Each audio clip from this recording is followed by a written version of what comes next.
Ya, pemirsa, pada dasarnya investor menciptakan sebuah portofolio yang beragam demi menghindari kerugian. Dan hal tersebut bisa dikatakan sebagai diversifikasi investasi. Di mana manfaat lain dari diversifikasi investasi ini adalah agar tetap bisa menikmati return dari investasi yang dimiliki.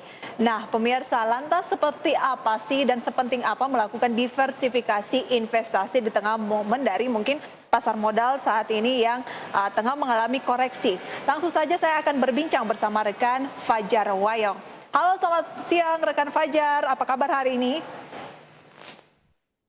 Ya, halo siang Prisa, kabar baik luar biasa tentunya. Kabar yang luar biasa meskipun di tengah indeks harga saham gabungan yang sedang melemah cukup signifikan ya Fajar. Iya. Iya, nah Fajar, kalau berbicara mengenai diversifikasi investasi, menurut Fajar seberapa penting sih? Oke, terkait diversifikasi investasi ya Prisa, topik kita kali ini tentunya topik yang menarik untuk bisa kita gali lebih dalam gitu. Tapi jika kita lihat terlebih dahulu sebelum kita terlalu jauh membicarakan tentang diversifikasi investasi, saya ingin mengajak Prisa dan juga pemirsa untuk sedikit flashback begitu ya terkait fenomena belakangan ini yang sepertinya cukup menarik perhatian masyarakat, termasuk Anda mungkin pemirsa dan juga investor lainnya. Dimana kita tahu beberapa waktu belakangan ini ada fenomena masyarakat menunjukkan atau menyebutkan bahwa mereka melakukan investasi dengan dana yang berasal dari skema pinjaman ataupun skema utang. Ini cukup banyak yang menyatakan hal ini. Ada yang menyebut dapat dari beberapa pinjaman online, ada yang melakukan penggadaian dari surat berharga yang dimiliki, salah satunya surat kendaraan, begitu. Bahkan ada juga yang menyatakan menggunakan uang wisuda atau uang untuk kebutuhan pernikahan dilakukan untuk investasi saham begitu ya, atau kebutuhan jangka pendek lainnya. Nah, tentunya melihat fenomena ini sebetulnya bisa kita katakan tidak tepat dan juga tidak bijak di waktu yang sama, karena memang menggunakan dana-dana yang seharusnya sudah dialokasikan dan sudah diposkan untuk kebutuhan sehari-hari atau kebutuhan darurat, tapi justru dialokasikan untuk kebutuhan investasi. Tentunya tidak bijak, itu yang bisa saya bilang. Sementara terkait fenomena ini atau ramainya perbincangan soal ini, pihak Bursa Efek Indonesia atau regulator juga sudah memberikan pernyataan begitu ya, seperti yang dikemukakan oleh Direktur Pengembangan Bursa Efek Indonesia Hasan Fauzi ya, mengingatkan supaya masyarakat tidak berinvestasi dengan menggunakan dana yang bersumber dari pinjaman atau dana yang diperlukan untuk kebutuhan sehari-hari, dan juga jangan pernah menggunakan dana darurat untuk melakukan investasi di instrumen manapun termasuk saham. Dimana menurut Bursa Efek Indonesia sumber dana investasi yang berasal dari utang ini tentunya akan terikat dengan pengembalian dana yang harus dilakukan oleh peminjam dalam relatif waktu yang pendek ataupun singkat, sehingga justru akan memberikan batasan-batasan bagi investasi dan tentunya tidak leluasa untuk melakukan investasi dengan dana tersebut, karena kita tahu prinsip dari investasi yang tentunya ingin menghasilkan keuntungan atau profit ini harus dialokasikan sejak awal dan tidak boleh menggunakan uang panas. Nah, apa itu uang panas? Uang panas adalah uang-uang yang memang kita lakukan, kita alokasikan untuk kebutuhan sehari-hari, untuk dana darurat, untuk kebutuhan-kebutuhan lainnya. Oleh karena itu untuk investasi kita harus menggunakan uang dingin. Ini Prisa dan juga pemirsa, karena uang dingin ini adalah uang yang memang kita tahu bisa dialokasikan untuk investasi dan tidak digunakan untuk kebutuhan sehari-hari tersebut ataupun kebutuhan darurat yang memang diperlukan sewaktu-waktu, sehingga memang akan menciptakan investasi yang lebih leluasa dan kita tidak stres sendiri begitu ya memikirkan untuk keuntungan ataupun penurunan yang dirasakan dalam waktu dekat. Nah, terkait dengan fenomena ini begitu ya, ini juga bisa kita jadikan pelajaran begitu, bahwa investasi itu harus ada dasarnya, ada prinsipnya, begitu pula dengan diversifikasi investasi. Nah, tadi yang ditanyakan Prisa adalah kenapa sih diversifikasi itu penting, bagaimana kemudian skema diversifikasi ini. Nah, yang ingin saya tekankan adalah diversifikasi investasi, pemirsa, bahwa ini merupakan keragaman investasi, bisa kita sebutkan secara mudah atau simpelnya seperti itu, atau bisa kita katakan melakukan investasi dalam waktu yang sama dalam berbagai jenis instrumen investasi begitu ya. Nah, ini yang kemudian bisa kita katakan sebagai diversifikasi investasi, karena kita tahu ada istilah yang cukup dikenal begitu ya, put eggs in only one basket, jangan hanya menaruh telur begitu dalam satu keranjang, karena tentunya risiko-risikonya untuk rusak, untuk pecah, begitu bisa terjadi secara bersamaan. Dan ini juga berlaku untuk investasi. Nah, untuk kemudian melihat kenapa kemudian diversifikasi harus dilakukan, saya punya satu grafis pemirsa terkait dengan manfaat diversifikasi investasi. Mungkin juga bisa Anda cermati di layar televisi Anda, di mana yang pertama adalah memperkecil risiko kerugian gitu ya, mohon maaf. Kemudian melindungi modal dan meningkatkan potensi keuntungan, dan juga tidak bergantung hanya pada satu instrumen investasi saja. Nah, inilah manfaat dari diversifikasi investasi, agar kemudian risiko dari tiap-tiap instrumen investasi ini bisa terbagi begitu ya dalam beberapa jenis instrumen, karena kita tahu tidak ada investasi yang tidak beresiko. Sehingga jika salah satu portofolio atau instrumen mengalami penurunan, atau ada sesuatu yang akhirnya membuat harganya tiba-tiba turun dalam, ada portofolio lain yang mungkin bisa menjadi penopang untuk portofolio investasi kita. Dan tentunya tidak bergantung hanya pada satu instrumen investasi, juga menjadi poin penting dari manfaat diversifikasi ini, Prisa. Baik, rekan Fajar, berarti instrumen investasi yang didiversifikasi bukan hanya sekedar di pasar modal misalnya saham ya, tetapi ada jenis investasi lain begitu. Nah, investasi yang bisa dijadikan pilihan ini apa, Fajar? Namun sebelumnya kita akan melihat begitu ya gambaran melalui informasi video yang akan kita tampilkan terkait dengan diversifikasi investasi berikut ini.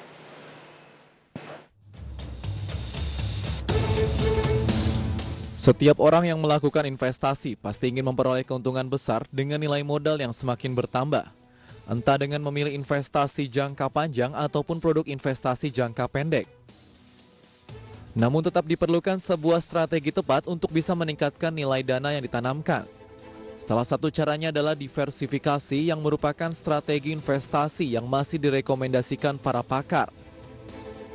Diversifikasi merupakan sebuah istilah yang sudah sangat dikenal oleh para investor yang memiliki arti keberagaman investasi. Dengan kata lain, jika Anda ingin melakukan investasi, maka janganlah berinvestasi pada satu instrumen saja. Untuk melakukan diversifikasi dengan baik, maka disarankan tidak melakukan investasi pada instrumen-instrumen yang mempunyai karakter yang sama.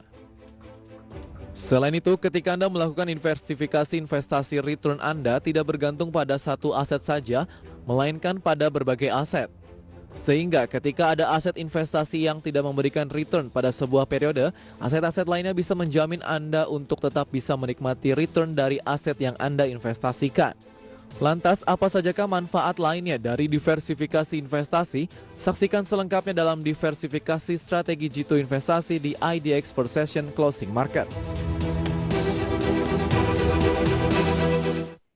Nah, itu dia sedikit mungkin gambaran begitu ya mengenai diversifikasi investasi. Kita lanjutkan untuk berbincang bersama dengan rekan Fajar Wayong yang sudah mengulik begitu ya seberapa penting diversifikasi investasi. Nah, Fajar, apa saja instrumen investasi yang bisa dijadikan pilihan?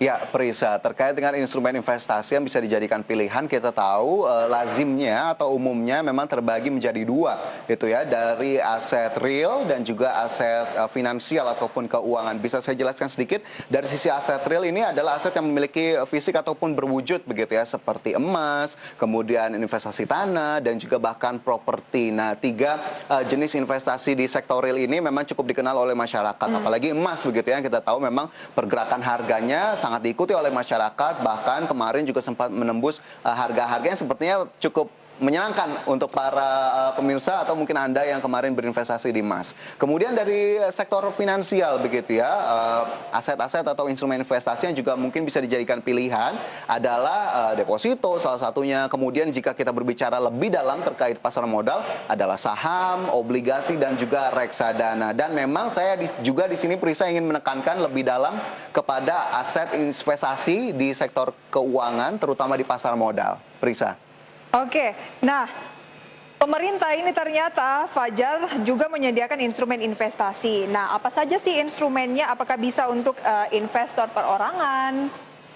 Oke, jadi sebelum kita berbicara tentang pemerintah yang menyediakan instrumen investasi, saya ingin memberikan sedikit juga informasi apa saja sih instrumen investasi yang ada di pasar modal Indonesia ataupun di sektor keuangan. Nah, dari non pasar modal kita tahu ada deposito begitu ya, yang cukup banyak dikenal di masyarakat dan ini merupakan produk perbankan dengan tingkat risiko yang bisa kita katakan rendah secara hierarkinya. Kemudian kita bergeser ke risiko yang juga cukup rendah, ada obligasi begitu ya, yang dikeluarkan oleh pemerintah dan juga oleh korporasi dengan karakteristik khusus ada kupon yang dibayarkan secara periodik, kemudian ada masa jatuh tempo, potensi capital gain dan juga adanya pasar sekunder. Sementara itu selain obligasi di pasar modal juga ada reksadana begitu ya dengan tingkat risiko menengah yang terbagi dalam beberapa kategori, ada reksadana pasar uang, reksadana pasar saham, reksadana pendapatan tetap dan juga reksadana campuran dan tentunya karakteristik dari reksadana adalah memperhatikan atau dipengaruhi oleh pergerakan nilai aktiva bersih. Sementara satu yang mungkin juga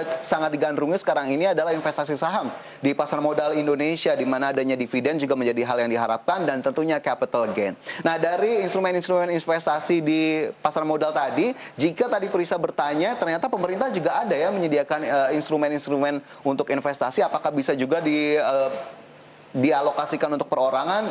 Bisa saya jawab, iya bisa. Karena pemerintah menyediakan instrumen investasi melalui instrumen surat berharga negara seperti fixed rate atau VFR, kemudian juga ada surat perbendaharaan negara SPN gitu ya, dan juga ada sukuk yang tentunya dikeluarkan secara rutin oleh pemerintah. Nah, untuk investor individual ataupun perorangan, jika memang Anda sempat mengikuti atau mungkin sudah menjadi investor, kita tahu pemerintah secara berkelanjutan menerbitkan obligasi retail Indonesia atau ORI, kemudian juga sukuk retail atau SR. Nah, ini bisa dijadikan pilihan tentunya karena memang karakteristiknya seperti yang sudah saya sebutkan tadi, dari sisi obligasi tingkat risiko yang cukup rendah begitu ya, karena adanya kupon yang dibayarkan secara periodik dan ini bisa dilakukan oleh perorangan dan bahkan sekarang dipermudah sekali dengan adanya transaksi yang bisa dilakukan secara online yang sudah disediakan oleh pemerintah yang juga dibantu oleh mitra dari bank dan juga perusahaan-perusahaan sekuritas. Dan bisa saya infokan sedikit mungkin sedikit obligasi yang sudah diterbitkan oleh pemerintah, terutama ORI. Kita tahu di tahun 2015 ada ORI 15 dengan tingkat kupon 8,25%, diserap oleh masyarakat lebih dari 20 triliun. Kemudian ORI 16 di tahun 2019, kuponnya 6,8%, cukup menarik tentunya, dengan nilai penyerapan pasar mencapai 8,21 triliun rupiah. Kemudian ORI 17 di tahun 2020 kemarin dengan bunga 6,4% atau kupon maksud kami 6,4%. Di tengah pandemi ternyata minatnya cukup tinggi begitu ya, karena diserap lebih dari 18,3 triliun rupiah oleh masyarakat yang bahkan didominasi oleh generasi muda atau generasi milenial. Jadi jika tadi pertanyaannya apakah pemerintah kemudian menyediakan instrumen investasi juga, saya bisa jawab iya. Apakah untuk individual? Iya, melalui ORI yang sudah diterbitkan tadi, Prisa. Berarti diversifikasi investasi bisa dilakukan khususnya di instrumen keuangan ini sangat banyak ya Fajar, bisa di pasar saham, kemudian di pasar saham juga ada saham dan juga ada reksadana, kemudian juga bisa di obligasi ya. Ya, betul. Nah, seperti yang dijelaskan tadi nih Fajar, adakah instrumen investasi keuangan lainnya? Oke, selain kita berbicara investasi di pasar modal begitu ya, ataupun investasi tadi di sektor real yang sudah kita singgung juga, ini ternyata ada skema-skema atau instrumen-instrumen baru juga yang bisa menjadi pilihan sepertinya untuk berinvestasi untuk Anda pemirsa, di mana kita tahu perkembangan dunia digital yang saat ini semakin masif begitu ya, ternyata menimbulkan juga opsi-opsi baru untuk berinvestasi. Seperti kita tahu ada peer-to-peer lending begitu ya, yang memang diprakarsai oleh financial technology ataupun fintech yang melaksanakan usahanya untuk menyalurkan pinjaman kepada para peminjam untuk modal usaha ataupun untuk keperluan-keperluan lainnya. Nah, sisi investasi yang bisa kita manfaatkan dari P2P lending ini di mana? Ternyata pemirsa, kita bisa menjadi pemodal untuk P2P lending itu sendiri. Jika memang kita ada kelebihan dana yang mungkin bisa dialokasikan untuk investasi, kita bisa menjadi pemodal untuk P2P itu. Karena memang P2P sangat membutuhkan adanya pemodal untuk bisa menyalurkan pinjaman ataupun kredit kepada berbagai pihak yang utamanya bahkan saat ini semakin digalakkan untuk bisa membantu UMKM untuk bisa mendapatkan pinjaman ataupun kredit. Selain P2P lending yang bisa kita jadikan sarana untuk berinvestasi, satu hal juga yang ternyata bisa kita perhatikan adanya crowdfunding. Mungkin banyak dari Anda yang sudah cukup mengenal begitu ya dengan skema crowdfunding, di mana crowdfunding ini adalah urun dana, skema himpunan dana, di mana masyarakat bisa melakukan investasi melalui pengumpulan dana untuk diinvestasikan kepada suatu entitas tertentu. Nah, yang di Indonesia yang cukup lazim dan saat ini sekarang mendapat perhatian cukup besar adalah crowdfunding kepada sejumlah UMKM lokal begitu ya. Kita tahu ada beberapa pelaku crowdfunding di Indonesia, diantaranya ada Santara, kemudian investasi digital, Crowddana, dan juga Numex. Dan bahkan dana yang kita investasikan sendiri, kita bisa lihat brand-brandnya cukup tersebar di sekitar kita begitu ya, karena memang ada dari sisi kuliner, ada dari sisi jasa, dan juga berbagai sektor lainnya yang tentunya ini menarik karena memang ada di sekitar kita. Tapi memang crowdfunding ini juga menekankan bahwa kita akan menjadi investor dan menanggung untung dan rugi secara bersamaan. Beda dengan P2P tadi yang kita sebagai pemodal yang mungkin dijanjikan untuk mendapatkan return dari berapa persen bunga yang berhasil disalurkan dari pinjaman tadi begitu ya. Jadi memang dua skema ini ternyata juga bisa menjadi pilihan juga untuk instrumen investasi terutama generasi milenial sepertinya, Prisa. Iya, tetapi mungkin Fajar dari sejumlah instrumen investasi yang sudah disampaikan tadi harus memperhatikan karakteristik ya, sisi positif dan mungkin sisi negatifnya, karena kan ada instrumen investasi mungkin yang tidak semua orang bisa cocok, apalagi kalau hanya mengandalkan emosi sesaat. Nantinya justru bukan untung yang diperoleh, tetapi justru kerugian jika tidak mencermati strateginya dengan baik ya Fajar ya? Betul, Prisa, karena investor itu harus selalu aware dengan risiko yang ada, jadi jangan hanya memikirkan keuntungan saja. Iya, dan untuk saat ini mungkin harus mencermati kondisi, kalau memang belum ada dana lebih, ditahan dulu saja daripada memanfaatkan dana-dana yang seharusnya dialokasikan untuk sesuatu yang lebih penting lainnya seperti pernikahan ataupun meminjam ya Fajar ya? Iya. Prisa sendiri sudah rutin berinvestasi ataupun melakukan diversifikasi? Tentu Fajar, karena di masa-masa pandemi COVID-19 saat ini tetap ada peluang-peluang yang bisa kita manfaatkan, seperti misalnya di pasar modal begitu ya. Mungkin bisa dimulai dengan diversifikasi saham yang satu ke saham yang berikutnya yang dinilai fundamentalnya masih cukup oke, Fajar. Bagaimana dengan Fajar? Ya betul, saya juga sudah mengalokasikan sebagian dana saya untuk ke obligasi, ORI tadi yang sudah saya sebutkan, kemudian reksadana. Nah ini juga sepertinya menjadi unggulan untuk saya, karena sepertinya kita tidak perlu pusing-pusing karena sudah dikelola oleh manajer investasi. Kemudian saham juga tentunya harus untuk bisa menambah daya dorong portofolio investasi kita, Prisa.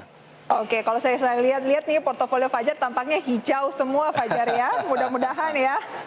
Oke, Ya, Fajar, selain profit atau return yang diharapkan tentunya dari melakukan diversifikasi investasi, untuk sisi positif khususnya terkait dengan perekonomian juga seperti apa nih, Fajar?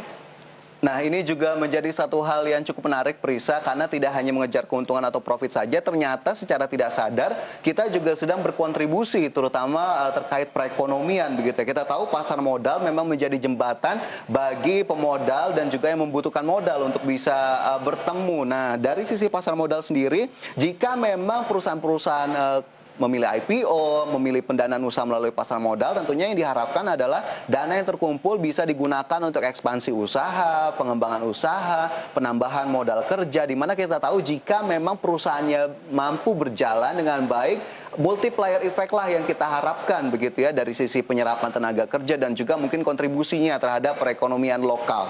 Nah itu dari sisi pasar modal. Sementara jika kita ambil satu contoh lagi tadi dari ORI begitu ya, obligasi retail, setiap tahun pemerintah selalu memiliki tema khusus dalam mengeluarkan obligasi retail ini sendiri. Bahkan di tahun 2020 dan 2021 di ORI 18 dan juga ORI 19 ini, Prisa, pemerintah secara gamblang menyebutkan bahwa ini digunakan untuk membantu pemulihan perbankan di tengah pandemi COVID-19. Dan bahkan di tahun 2021 ini saja hasil serapan dari ORI bisa digunakan untuk membantu pemerintah dalam menambah biaya penyediaan vaksin dan pemulihan ekonomi akibat pandemi COVID-19. Karena memang kita harapkan nominalnya juga cukup membantu meskipun memang sangat kecil dibandingkan dengan postur APBN, di mana ORI 18 di tahun kemarin hanya 12,97 triliun, sementara di ORI tahun ini kita lihat nanti bagaimana kemudian perkembangannya. Tapi yang paling penting adalah kita bisa berkontribusi membangun negeri melalui investasi di pasar modal salah Betul satunya. sekali Fajar.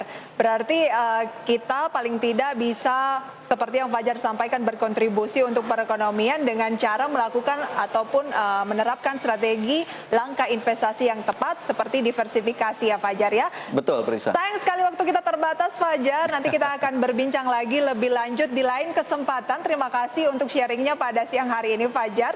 Sukses dan sehat selalu untuk Anda. Sehat selalu, Prisa. Iya, dan pemirsa kami akan kembali dengan informasi menarik lainnya. Pastikan Anda masih menyaksikan ID Expert Session Closing.